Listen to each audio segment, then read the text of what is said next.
Hi hello ನಮಸ್ತೆ ನೇತ್ರಾಶ ಕಥಾಂಧರಕ್ಕೆ ಹೃದಯಪೂರ್ವಕ ಸ್ವಾಗತ. 80ನೇ ವರ್ಷದ ಸ್ವಾತಂತ್ರ್ಯೋತ್ಸವದ ಹಾರ್ದಿಕ ಹೃದಯಪೂರ್ವಕ ಶುಭಾಶಯಗಳು. 80ನೇ ವರ್ಷದ ಸ್ವಾತಂತ್ರ್ಯೋತ್ಸವದ ಅಂಗವಾಗಿ ಒಂದು ಅದ್ಭುತವಾಗಿರ್ತಕ್ಕಂಥ ಕತೆ ಹೆಸರು ರಾಷ್ಟ್ರಪ್ರೇಮ ಎಂಬುವಂಥ ಒಂದು ಸುಂದರವಾಗಿರ್ತಕ್ಕಂಥ ಕತೆ. ನಾವು ತಿಳ್ಕೊಂಡಿದ್ದೀವಿ, ಓದಿದ್ದೀವಿ, ಬರೆದಿದ್ದೀವಿ, ಭಾಳಷ್ಟು ತಿಳ್ಕೊಂಡಿದ್ದೀವಿ. ಆದರೆ ನಾವು ಪೇಟೆಯವರು ಎಂಬತಕ್ಕಂಥ ಅಹಂಕಾರ ನಮ್ಮಲ್ಲಿದೆ. ಹಳ್ಳಿಯವರು ಅಂತ ಅಂದರೆ ಅವರಿಗೆ ಏನೂ ಗೊತ್ತಿಲ್ಲ, ಹಳ್ಳಿಯವರು ಕೀಳು, ಹಳ್ಳಿಯವರಿಗೆ ರಾಷ್ಟ್ರಾಭಿಮಾನ ಇಲ್ಲ, ಹಳ್ಳಿಯವರು ರಾಷ್ಟ್ರಾಭಿಮಾನವನ್ನು ಹೊಂದಿಲ್ಲ ಎಂಬುವಂಥ ಕೀಳು ಮಟ್ಟದ ಭಾವನೆಗಳು ಕೆಲವರಲ್ಲಿ ಇರ್ತದೆ. ನಾವು ಪೇಟೆಯವರು ಎಂಬತಕ್ಕಂಥ ಅಹಂಕಾರ. ನಾವು ಓದಿದ್ದೀವಿ, ಸ್ವಲ್ಪ ಓದ್ಕೊಂಡ್ರೆ ಓದಿದ್ದೀವಿ ಎಂಬತಕ್ಕಂಥ ದುರಹಂಕಾರ ನಮ್ಮಲ್ಲಿ ಕೆಲವರಲ್ಲಿ, ಎಲ್ಲರಲ್ಲೂ ಅಲ್ಲ, ಕೆಲವರಲ್ಲಿ ಮನೆ ಮಾಡಿರ್ತದೆ. ಹೀಗಿರಬೇಕಾದ್ರೆ ಒಂದು ಊರಲ್ಲಿ ಸ್ವಾತಂತ್ರ್ಯೋತ್ಸವಕ್ಕೆ ಭಾಷಣ ಮಾಡಲಿಕ್ಕೆ ಮುಖ್ಯ ಅತಿಥಿಗಳಾಗಿ ಒಬ್ಬ ಸ್ವಾಮೀಜಿಯವರನ್ನು ಕರೆದಿದ್ದರು. ಸ್ವಾಮೀಜಿಯವರು ಆ ಫಂಕ್ಷನ್ನಿಗೆ ಬಂದು ಚೆನ್ನಾಗಿ ಮಾತಾಡಿದರು. ಆಗ ಆ ಊರಲ್ಲಿರ್ತಕ್ಕಂಥ ಹಳ್ಳಿಯ ಅಜ್ಜಿ, ಸ್ವಾಮೀಜಿಯವರೇ, ನಮ್ಮ ಮನೆಗೆ ಮಧ್ಯಾಹ್ನದ ಊಟಕ್ಕೆ ಬರ್ರಿ ಅಂತ ಆಹ್ವಾನಿಸಿದರು. ಆಗ ಸ್ವಾಮೀಜಿಯವರು ನಮ್ಮೆಲ್ಲ ಕೆಲಸಗಳು ಮುಗಿದ ನಂತರ ಮಧ್ಯಾಹ್ನದ ಅವಧಿಗೆ ಬರ್ತೇನಮ್ಮ ಅಂತ ಹೇಳಿದರು.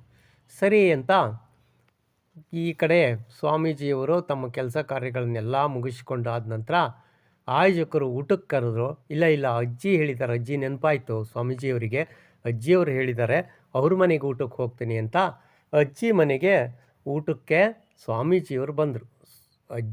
ಹಳ್ಳಿಯ ಅಜ್ಜಿಗೆ ತುಂಬ ಖುಷಿಯಾಯಿತು. ಒಂದು ಸಣ್ಣ ಮನೆಯಲ್ಲಿತ್ತು, ಸರಿ ಅಂತ ಹೇಳಿ ಸ್ವಾಮೀಜಿಯವರು ಬಂದಾರೆ ಅಂತ ಕಾಲಿಗೆ ತೊಳ್ಕೊಳ್ಲಿಕ್ಕೆ ನೀರು ಕೊಡ್ತು. ಕಾಲು ತೊಳ್ಕೊಂಡ್ರು.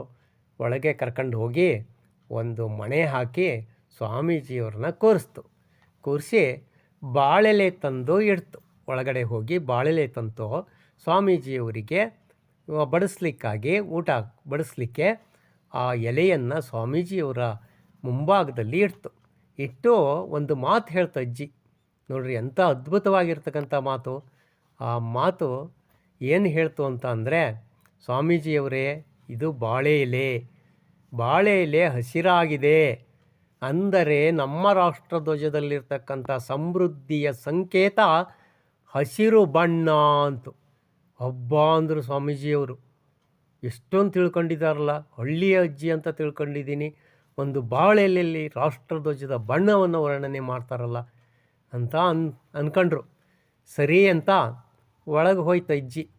ಒಳಗೆ ಹೋಗಿ ಅನ್ನ ತಂದು ಆ ಬಾಳೆ ಮೇಲೆ ಹಾಕ್ತು. ಸ್ವಾಮೀಜಿಯವರಿಗೆ ಮತ್ತೊಂದು ಮಾತು ಹೇಳ್ತು. ಸ್ವಾಮೀಜಿಯವರೇ, ಈ ಅನ್ನ ಬಿಳಿಯಾಗಿದೆ ಅಂದರೆ ನಮ್ಮ ರಾಷ್ಟ್ರಧ್ವಜದಲ್ಲಿರುವ ಶಾಂತಿಯ ಸಂಕೇತ ಬಿಳಿಯ ಬಣ್ಣ ಅಂತು. ಹಬ್ಬ ಅಂದರು ಸ್ವಾಮೀಜಿಯವರು. ಹಬ್ಬ, ಅಜ್ಜಿ ಎಷ್ಟು ತಿಳ್ಕೊಂಡಿದ್ದಾರಲ್ಲ, ಆನಂದ ಆಯಿತು ಆ ಸ್ವಾಮೀಜಿಯವರಿಗೆ. ಸರಿ ಅಂತ ಅಜ್ಜಿ ಒಳಗೋಯ್ತು.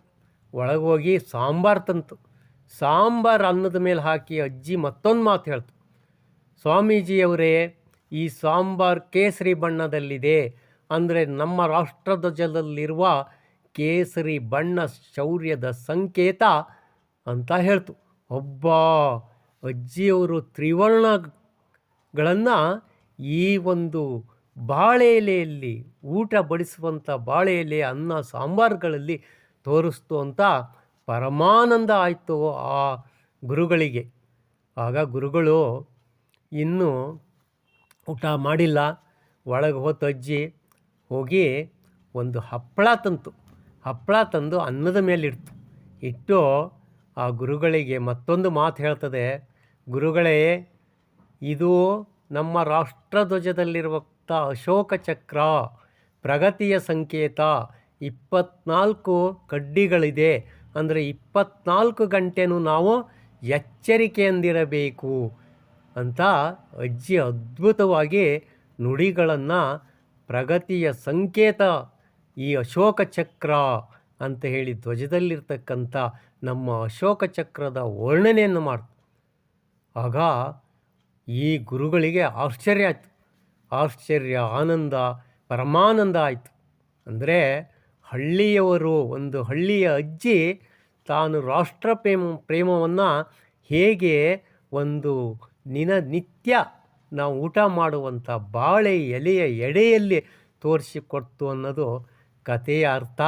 ಹಳ್ಳಿಯವರಂದರೆ ಕೀಳಲ್ಲ, ಹಳ್ಳಿಯವರೇ ದಿಲ್ಲಿಯನ್ನು ಆಳುವವರು. ಆದ್ದರಿಂದ ಹಳ್ಳಿಯಲ್ಲಿ ರಾಷ್ಟ್ರಪ್ರೇಮ ಇದೆ ಎಂಬುದು ಕಥೆಯ ಅರ್ಥ ಅಂತ ಹೇಳ್ತಾ, ಕಥೆಯನ್ನು ಕೇಳಿರ್ತಕ್ಕಂಥ ತಮ್ಮೆಲ್ಲರಿಗೂ ಕೂಡ ಹೃದಯಪೂರ್ವಕ ಧನ್ಯವಾದಗಳು. ಮುಂದಿನ ಕಥೆಯೊಂದಿಗೆ ಮತ್ತೆ ಭೇಟಿಯಾಗುತ್ತೇನೆ. ಜೈ ಹಿಂದ್, ಜೈ ಕರ್ನಾಟಕ ಮಾತೆ, ಜೈ ಗುರುದೇವ್.